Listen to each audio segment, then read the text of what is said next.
For 300 years, the Targaryen dynasty ruled Westeros. Wars were still fought, homes still burned, and men still died. But compared to the chaos of what came before, the realm was stable. And boring. The Targaryens lied, thieved, and killed as much as other lords. They just had dragons to answer all complaints. Until they didn't. When the last dragon died, it was only a matter of time before the Targaryens followed. By only, you mean another century? Which they wasted trying to replace their lost advantage.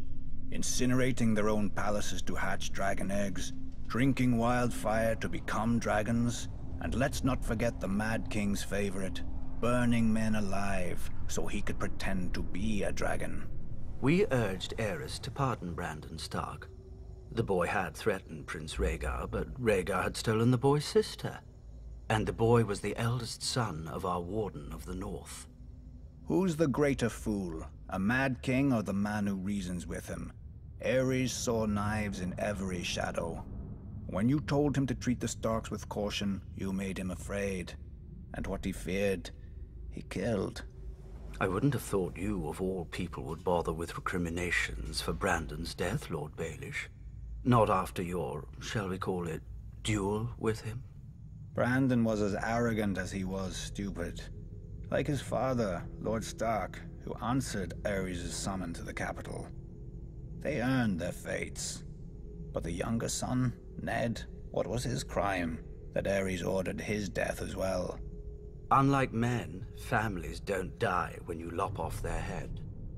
At the very least, you should have pointed out that loyal and dutiful Ned was living with Jon Arryn, a proud and over-righteous lord with an impregnable castle and no sons of his own. Perhaps you could have spared Aerys the embarrassment of revolt. If only we'd had the foresight to consult you, Lord Baelish, but I suppose first we'd have had to know who you were. Nobody knew Robert Baratheon either, yet he claimed the right to sit on the Iron Throne. He had Targaryen blood, through his mother. A pretty dress for an ugly truth. It was war, and he could swing a hammer harder than the other options.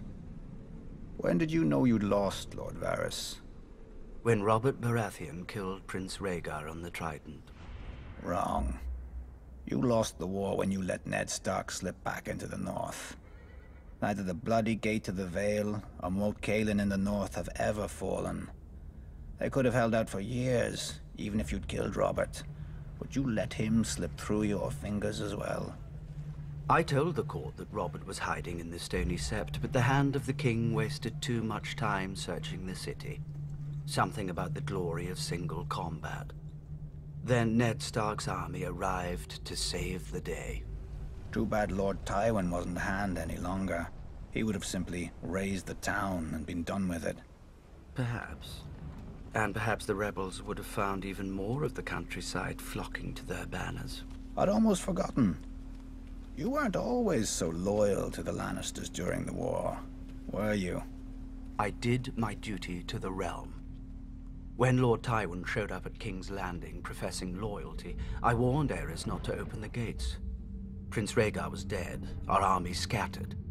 The lion does not stir unless he smells meat. I admire your powers of persuasion, Lord Varys. Few could traffic in so many secrets to so little avail.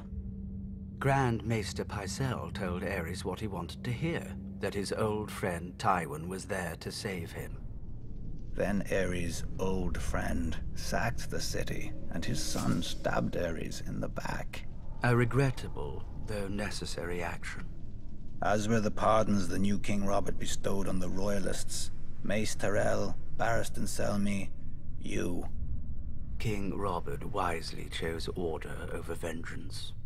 Jon Arryn wisely chose for Robert, but Jon Arryn died. Then Robert, then Ned. So ended their glorious revolution. And Westeros has been burning ever since. Let it. How Targaryen of you. One of the mad ones. Fire turns even the proudest oaks to ash, leaving newer roots space to climb.